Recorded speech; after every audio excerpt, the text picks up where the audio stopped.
pastor Batista, tá? Agora, a paz do Senhor, meus irmãos. Aí já é a saudação do pentecostal, né?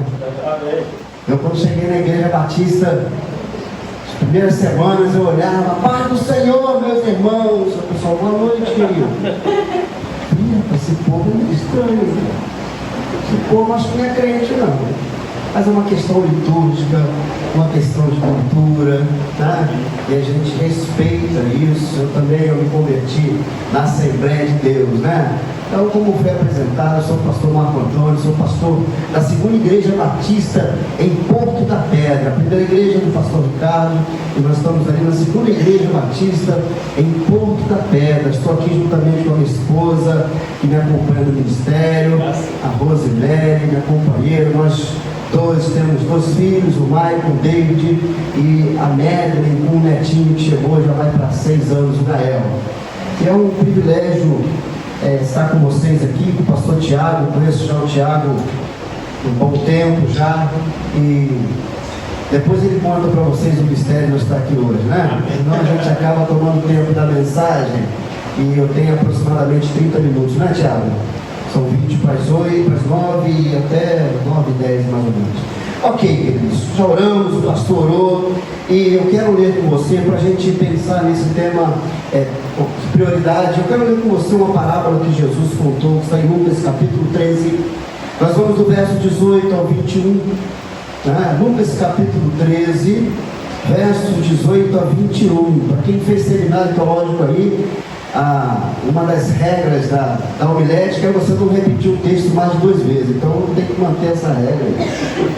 O texto diz então: Jesus perguntou, com que se parece o reino de Deus? Com que o compararei? É como um grão de mostarda, que o homem semeou em sua horta.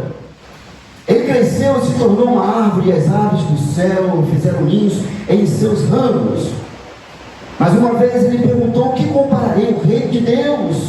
É como um fermento que uma mulher misturou com uma grande quantidade de farinha, e toda a massa ficou fermentada. Até aqui, essa é uma parábola que Jesus conta sobre o grão de mostarda e o fermento. Mas, queridos, veja bem, pensando nesse tema,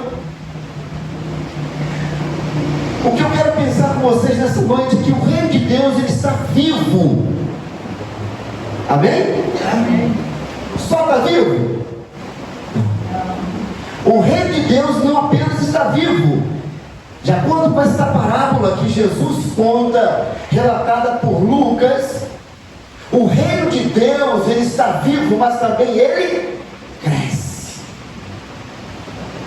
Esse tema que eu quero pensar com vocês. O reino de Deus está vivo e cresce. Porque pensa comigo, se esse homem tivesse, na verdade, plantado um botão de camisa, e esta mulher tivesse misturado na massa do bolo e acrescentado ali um pouco de sal, né? Com certeza o grão de mostarda representado na parábola por Jesus, diz que cresce. Aquele botão, se tivesse sido plantado, não ia acontecer nada, muito menos o sal misturado naquela massa iria produzir nenhum tipo de crescimento.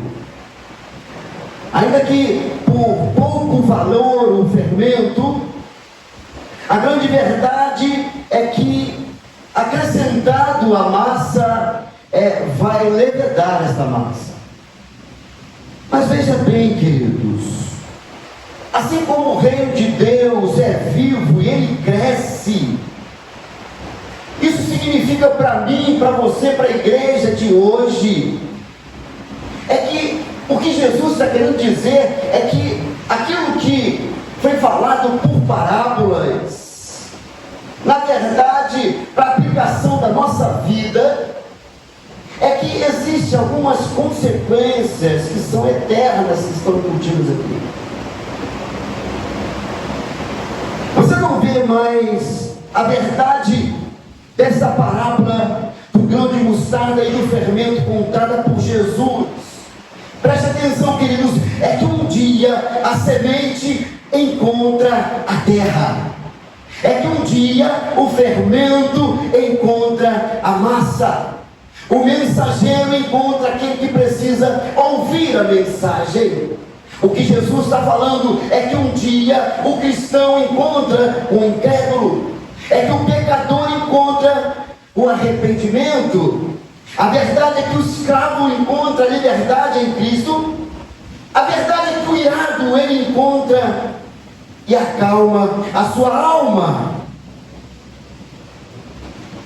E o decepcionado, querido, aquele que está frustrado, ele vai encontrar satisfação e contentamento para a sua vida. Glória a Deus por isso, porque o reino de Deus está vivo e ele cresce.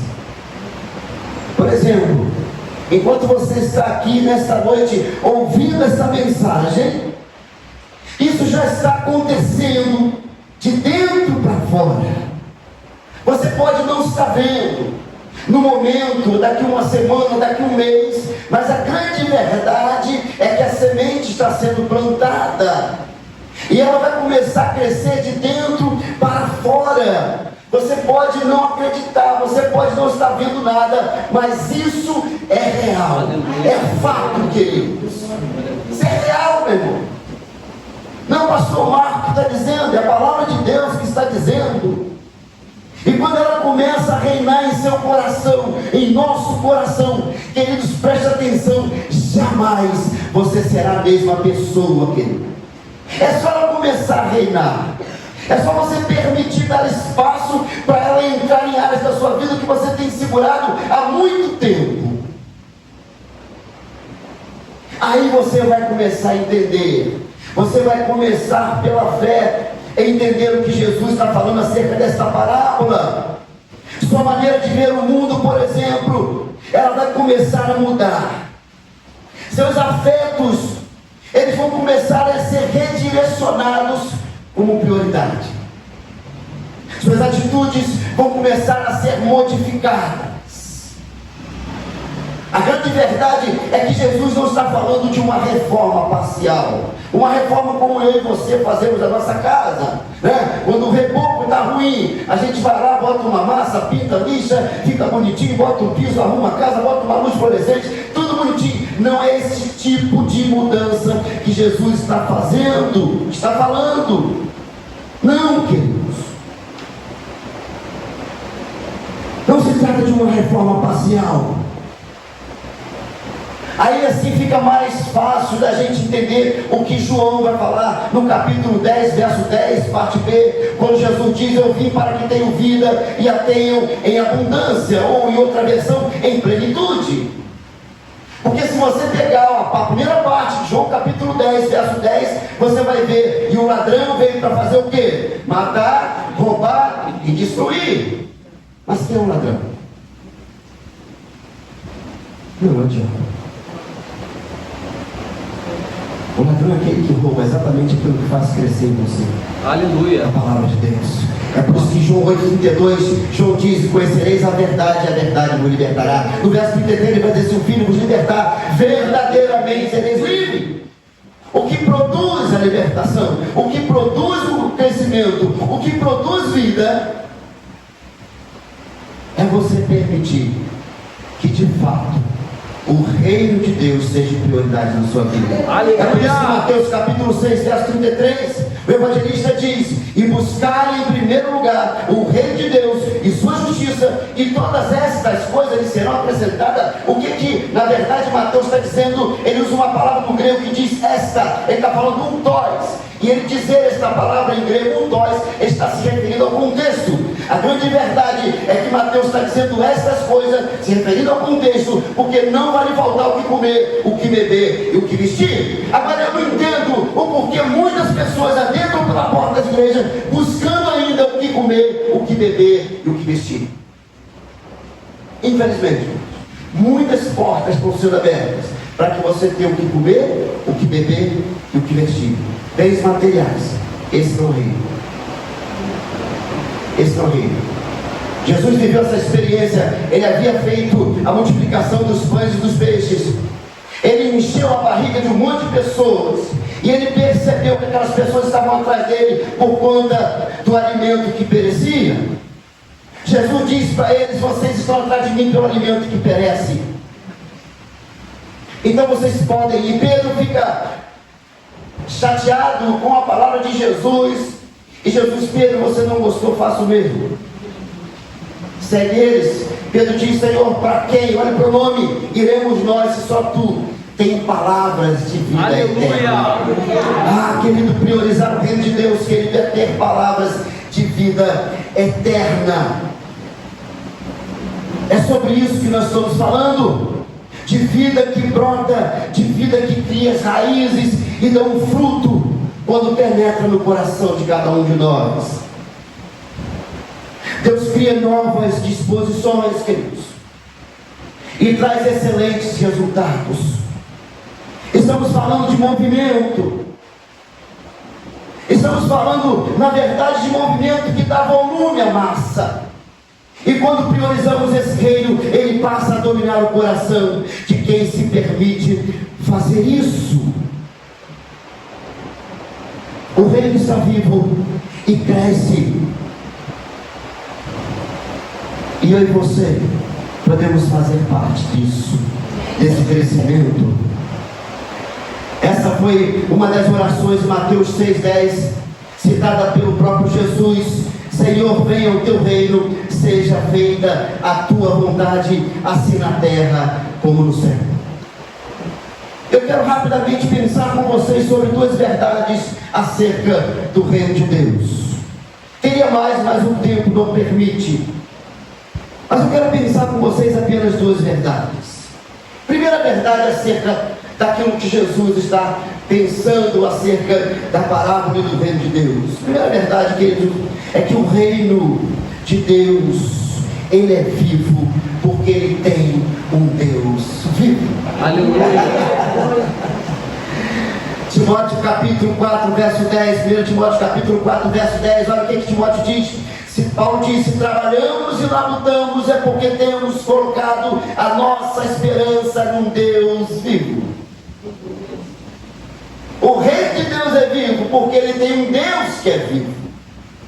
O nosso Deus é morto, e ele está aqui nessa noite. Aleluia! Jesus diz: onde estiverem 2 ou 3 reunidos em meu nome, ali eu estou no meio deles. Essa é a primeira verdade, queridos. O reino de Deus é vivo, porque temos um Deus vivo. A vida do reino depende da vida do próprio Deus. Olha o que o apóstolo Paulo diz em 1 Coríntios capítulo 3, versos 6 e 7. Eu plantei, Apolo regou, mas Deus é quem faz crescer, de modo que nem o que planta, nem o que rega são alguma coisa, mas unicamente Deus que efetua o crescimento. Aleluia. Não é o pastor Tiago que dá o crescimento, o pastor Júnior, o pastor Marcos, nenhum dos obreiros, nenhum de nós, queridos. Ainda que cada um tenha importante função na obra de Deus, na seara, mas quem dá o crescimento é Deus. Glória a Deus, se dependesse de nós, né, querido? É Ele que dá o crescimento, querido. Deus produz isso. Por isso, queridos, ouse viver para Deus, ouse priorizar o reino de Deus. E a ousadia de falar da boa notícia deve ser uma característica do povo de Deus. Existe uma diferença de boa notícia para boa nova, né? A boa nova é do inglês, né? Perdão, a boa notícia é do inglês, mas a boa nova é do evangelho. Tem gente que está querendo crescer com boa notícia, né? Venha para Jesus e pare de sofrer. Meu Deus, que Jesus é esse? E ele mesmo sofreu. Que exemplo que ele está dando? Venha para Jesus e acabou o seu problema. Estão pegando isso aí, gente. Ó, estão pegando isso aí. É esse tipo de crescimento que tem muita gente buscando.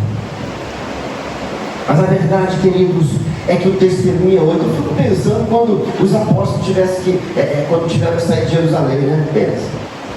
Na dispensação, e aí encontra, o que ele vai falar de Jesus? Olha, vem para Jesus, olha, legal isso, vem que a cabeça vai rolar, você vai ser pendurado de cabeça para baixo, 4 foram para a cruz, vem para Jesus, né?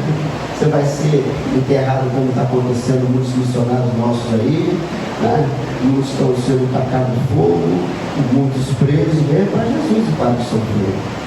Isso é uma mentira que estão pegando. Isso não é evangelho verdadeiro.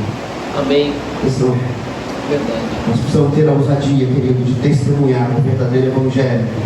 E com certeza isso dará bons frutos. Esse dá bom fruto. Como diz João capítulo 15, verso 5. Jesus diz: eu sou a verdadeira videira. Vocês são os ramos. Se alguém permanecer em mim ou nele, esse dará muito fruto. Pois sem mim vocês não podem fazer nada. Isso está no versículo 5. Mas no verso 2, veja, ele vai dizer no verso 2: aqueles que estiverem em mim ou nele, e ele não produzir fruto, ele corta. Preste atenção, irmãos. O viticultor, quando ele vai fazer a poda, o trabalho da vinha, quem já viu uma vinha aqui? Eu tinha uma que mora em frente à minha casa. Interessante que essa palavra cortar, ela está no latim. Então, quando na verdade o ramo não produzia fruto, era porque ele caía, ele arriava. E aí, se ele ficasse muito tempo ali, ele ia produzir raiz do chão. E aí, o que o viticultor fazia? Ele dava uma sacudida antes, não cortava, ele erguia. Jesus não joga a queia dele no inferno, não. Ele diz: aquele que estiver em mim e não produzir fruto, ele não corta. João capítulo 15, verso 2, ele ergue. Mas lembra, é que ele sacode antes, tá? Talvez se você estiver passando por uma sacudida do Senhor aí, dá glória a Deus. Porque Ele quer que você cresça. Porque Ele cresça em você. Tem gente aqui que está passando prova e não está entendendo o mistério de Deus. Aleluia. Mas o que Deus está falando para você é que Ele está te erguendo. Aleluia. Ele não está te cortando. Ele está te erguendo, mas Ele antes te sacode. Ele dá uma sacudida, né? Eu sei o que é isso.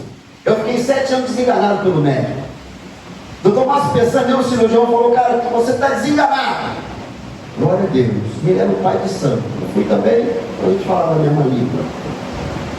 Então, querido, presta perdão, pai de santo não foi o grande sempre. E aí, querido, o que Jesus está falando é que ele não corta, ele ergue. Ele quer que você produza fruto. E às vezes precisa dar uma sacudida. O viticultor faz isso. Mas sabe por que ele faz? Preste atenção. Por que Jesus quer ver o reino crescer dentro de você, da igreja?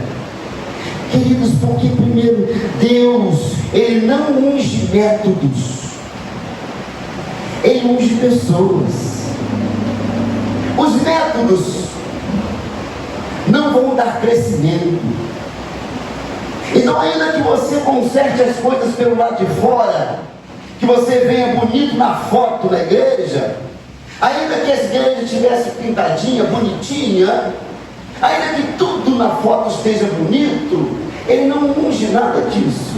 Ele unge o coração, ele unge pessoas disposta a se render e a priorizar ele. É isso que ele faz, queridos. Eu falei da primeira verdade, né? Que o reino de Deus é um reino vivo, que cresce e que tem um Deus vivo. A segunda verdade, queridos, é que o reino de Deus, ele é vivo e tem uma mensagem viva. Hebreus capítulo 14, verso 12, o autor de Hebreus diz: pois a palavra de Deus é viva e eficaz, e mais afiada que qualquer espada de 2 gumes, ela penetra até o ponto de dividir alma e espírito, junto e medulas, e julga os pensamentos e as intenções do coração. É ela que vai julgar os seus pensamentos, as suas intenções, as suas prioridades. E você que vai responder se ela tem vida ou não. O reino de Deus está vivo, queridos. Sua mensagem, na verdade, é de criar. A sua mensagem é de criar vida. Lembra quando Davi, lá no Salmo 51, errou? Ele vai dizer o que para Deus? Deus, cria em mim um coração puro. A palavra cria é parar. O que é parar? Lembrar? Criar do Nada. Criar do nada. Ele fez isso na criação, em Gênesis capítulo 1. No princípio Deus criou o universo, e tudo por meio da palavra que é vida e que é viva. Ele disse, haja, e o que aconteceu? Houve. Foi só na criação do mundo, querido. Recebe isso aí, querido, em nome de Jesus. Aleluia. Recebe, querido. Ah, pastor, que lindo, Deus criou o mundo. Haja luz, querido, ele está evangelizando o próprio mundo. Porque a Bíblia diz que o mundo estava como? Sem forma e vazio, assim como você e eu chegamos para Cristo. E agora ele começa a dar forma, criando vida. Restaurando a igreja, queridos. A mesma palavra que ele criou o mundo é a mesma palavra que está sendo liberada nesta noite. Aleluia! Ele está criando vida por meio da palavra.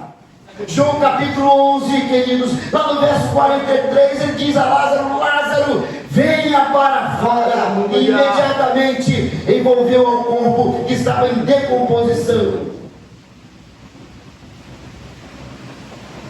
Ah, queridos, lá em João capítulo 1, João vai dizer que ele é a própria palavra. Paulo diz em Romanos 10:17 que a fé vem por ouvir e ouvir a palavra de Deus.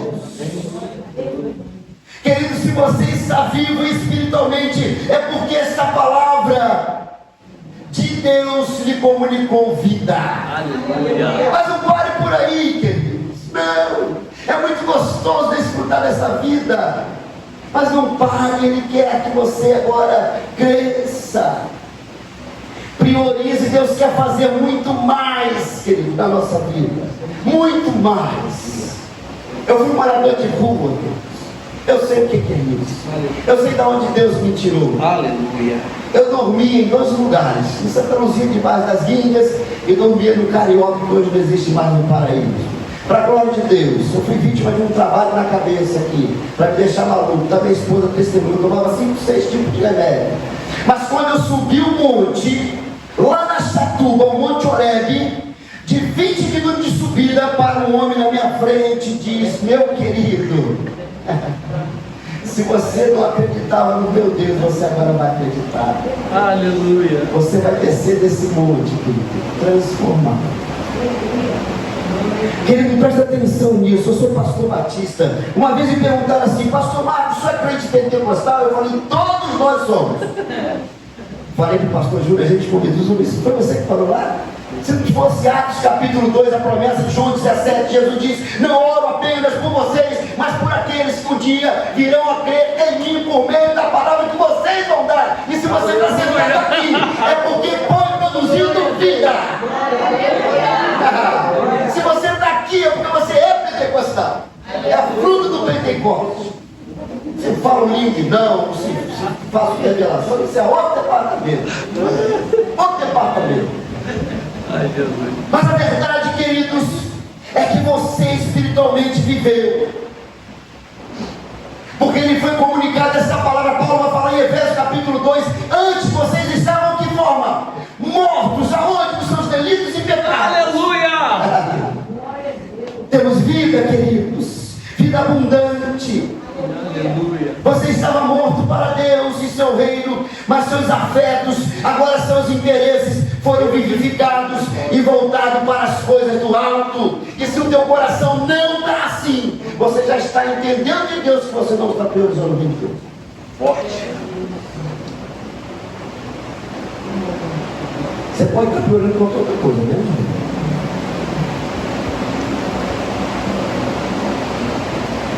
Profeta Isaías, querido, no capítulo 55, lá pelos versos 10 e 11, ele vai dizer que a palavra de Deus não volta vazia. Por isso eu e você somos convidados a anunciar esta palavra de Deus. Paulo em Romanos capítulo 1, verso 16 diz: não me envergonhe do evangelho, porque é o poder de Deus para a salvação de todo aquele que crê. Tem 3 tipos de crente: Tem um crente que não envergonha o Evangelho, né? Tem um crente que não tem vergonha do Evangelho, e tem um crente que envergonha o Evangelho. Eita! Para esse, queridos, o reino de Deus está muito longe do seu coração. Se você não está pregando esta mensagem, eu lembro de uma vez que o pastor Fábio, pastor da primeira igreja batista do Galo Branco, muito amigo meu, e eu fui lá na igreja do pastor Fábio. O pastor Fábio falou uma coisa para mim que eu nunca mais esqueci. Toda vez que eu vou pregar, eu falo. Ele disse assim: gente, o dia que eu chegar no céu, Deus nunca vai me cobrar se eu expulsei demônio, se eu não expulsei demônio, se eu não curei enfermo, se eu não fiz ação social. Mas Ele vai me cobrar o que está escrito em Mateus 28:19: ide por todo mundo, pregar o Evangelho a toda criatura, ensinando-os a obedecer tudo que vos tem ensinado, os batizando em nome do Pai, do Filho e do Espírito Santo. Pastor, mas eu não sou pastor para batizar, mas você pode discipular e trazer. Aleluia. O pastor Fábio falou: isso vai ser cobrado de mim. Isso vai ser cobrado, queridos. Sabe por quê? Porque nós não fomos chamados para pregar o que achamos. Não. Nós não somos chamados para pregar aquilo que nós achamos. Porque quando você prega o que você acha, o reino deixa de ser vivo e deixa de crescer.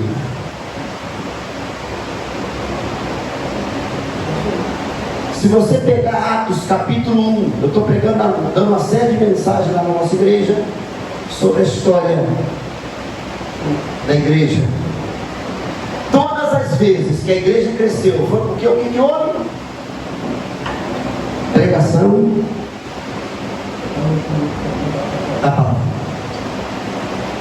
Você lê no capítulo 6, você vai ver lá, houve um problema lá na ação social, foram os apóstolos, reúnem aí 7 diáconos, que eles vão resolver um problema de ação social. A igreja não é uma instituição de caridade. A igreja foi feita para pregar o Evangelho. Não cobre isso do teu pastor. A igreja foi feita para pregar o Evangelho. Ela cresce com a pregação. As outras coisas são consequência daquilo que já alcançou o nosso coração. Aleluia. Tem muita religião aí fazendo ação social. Muito. Vai na Amaral Peixoto 10 horas da noite, você vai ver tudo quanto é tipo de coisa ali, dando comida ali pro pessoal ali. Mas essa é a grande verdade, queridos. Por isso temos um reino vivo, com um Deus vivo, com uma mensagem viva, que muda e transforma corações.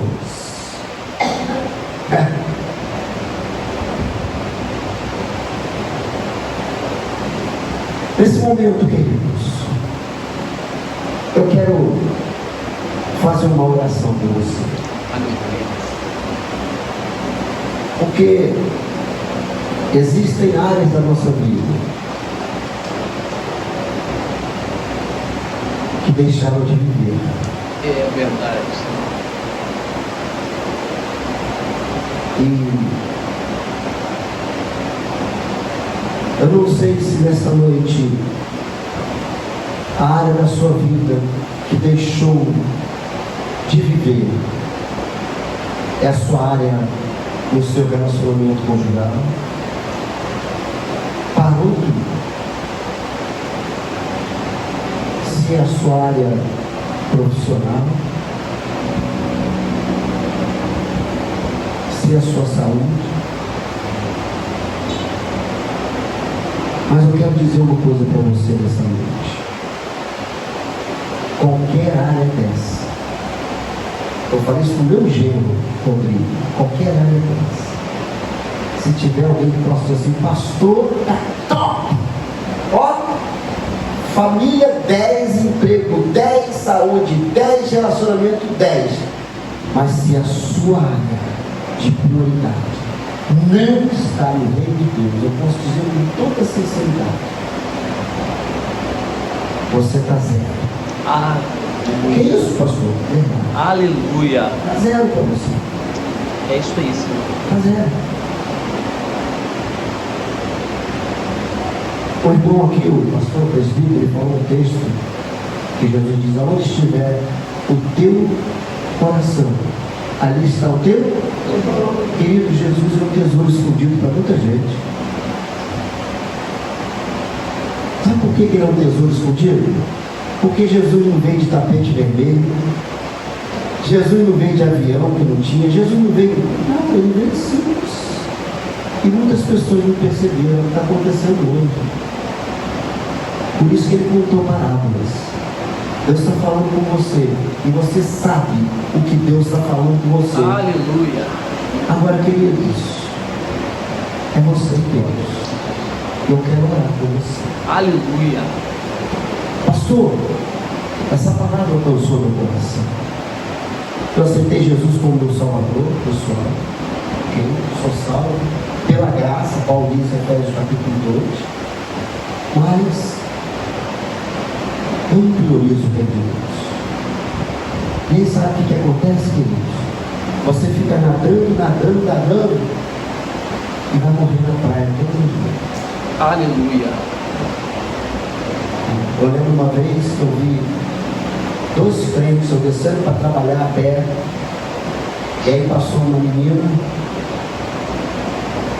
com a roupa curtinha, eu estava vendo, e aí os dois passaram, terno, gravata. Irmão, misericórdia, olha, não olha. Não tem problema. Tem gente que acha que priorizar o reino de Deus é evitar o pecado. Vocês estão enganados. O que Deus disse para Abraão? Abraão, seja perfeito diante da minha presença. Foi isso? Ande na minha presença. Priorize a mim. E seja perfeito. Santificação não significa parar de pecar. Santificação é você ser separado para servir ao Senhor. Lembra do tabernáculo? Todo tabernáculo é uma cristofania, a aparição de Cristo aonde? No Antigo Testamento. A porta, Jesus dizia: eu sou a porta. Sacrifício, era o sacrifício.